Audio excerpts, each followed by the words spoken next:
My project, the past few months, has been learning how to do music live. And I've been playing music for, a while. Jazz band or other bands, and kind of like releasing stuff online.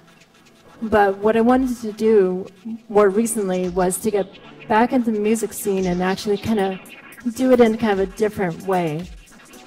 So I'm a big fan of improvisation, and so I figured out at least a current workflow that I can use my iPads to kind of facilitate this kind of art form. So I want you guys to think about the music that you listen to, whether it's on Spotify, iTunes, or if there's a favorite artist you go out to hear, and really think about the parts of the music.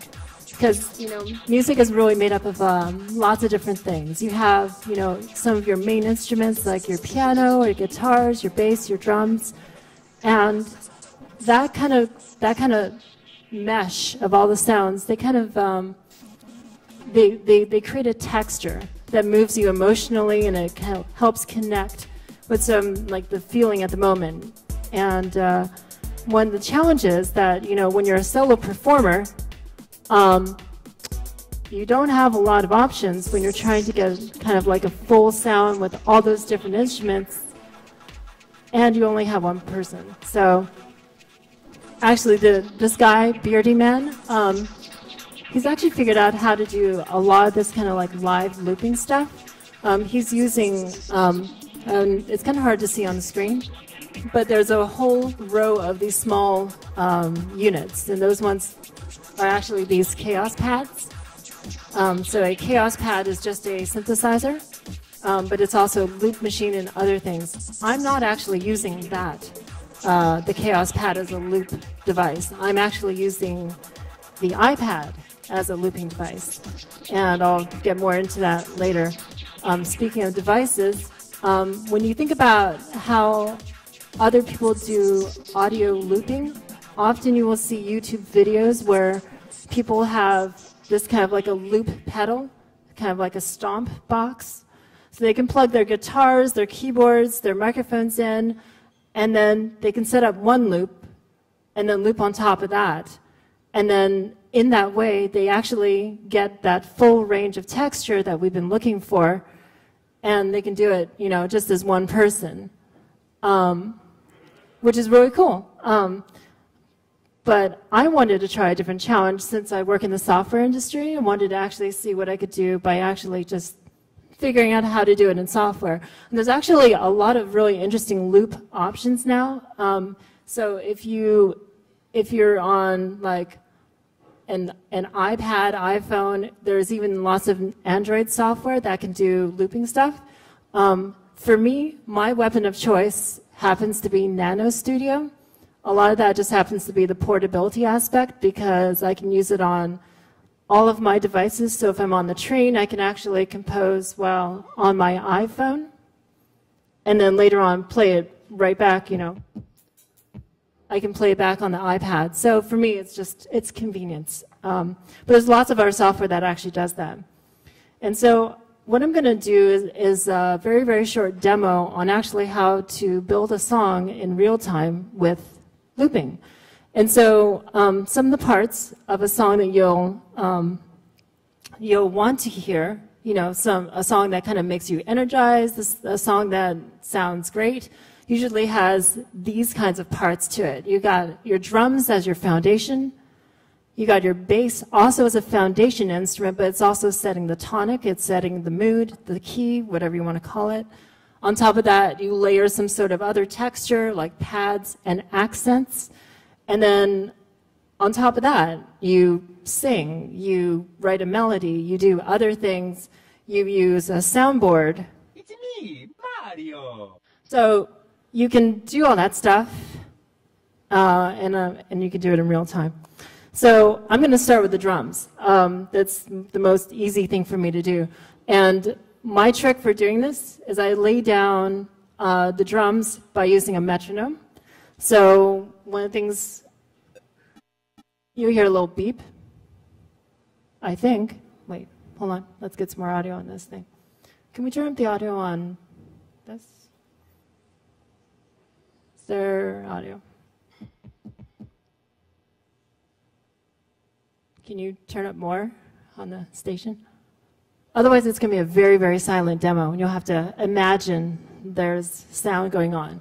But anyways, so there should be some audio going on. Huh? That mixer's up about as far as it will go. It was working just a minute ago.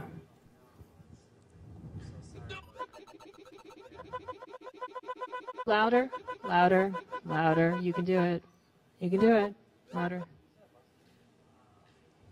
Louder.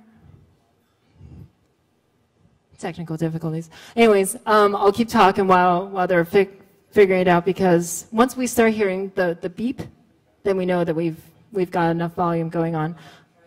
Try it again.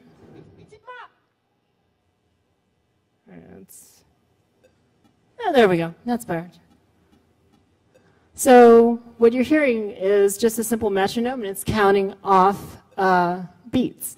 And I like to do things in 4 measures, just because it's about long enough to describe a simple idea, and it's short enough that you don't get bored with it. Because chances are, when you're actually composing a loop, you can only do about 4 measures, and then you have to go and spend the next 2 seconds changing to a new instrument, a new track, or picking up a device, or figuring out just what you're going to do next. So one of the things about this particular art is I make no preparation, so it's completely on the moment. So the idea is that the audience actually influences the performer just a little bit.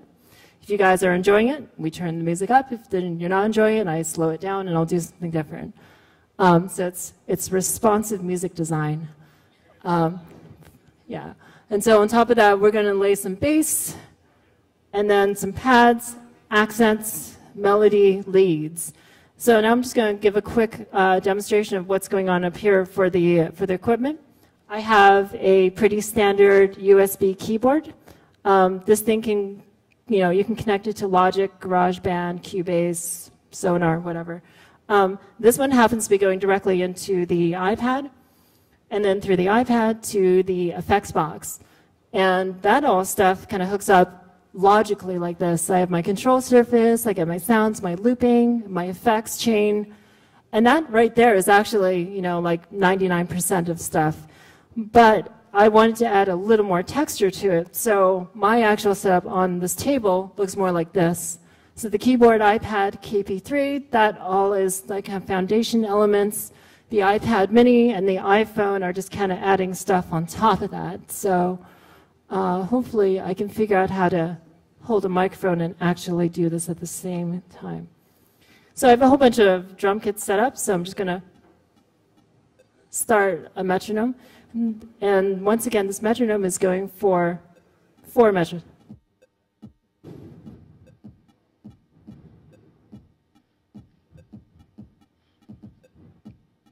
That was kind of sloppy, but that's okay. We'll roll with it.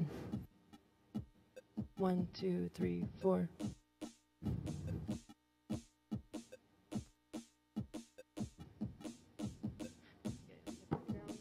So apparently I do need 2 hands to do this.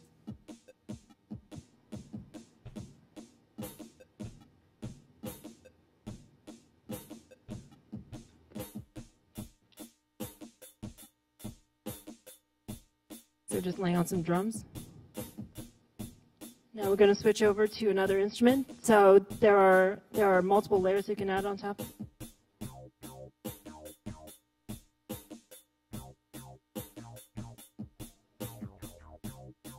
There you go. Now you got a bass line. And let's put some texture on top of that.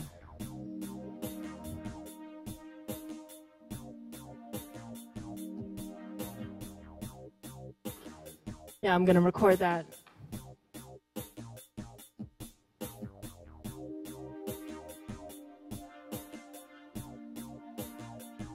Now it's going to start looping. And I'm going to pick up my iPhone. And this is using a different application, but it's also going into the whole thing.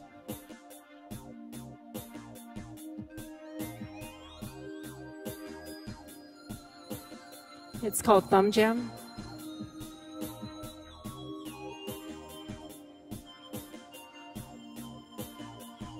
And now you can do live effects.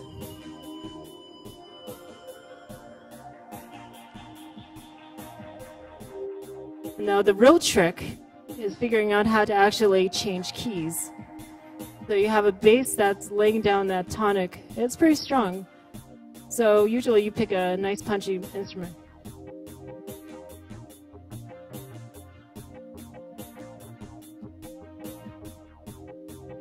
And then you can get rid of the other loops when it comes back around. Now we're in a new key. And then on top of that, now I just throw in a bunch of other samples.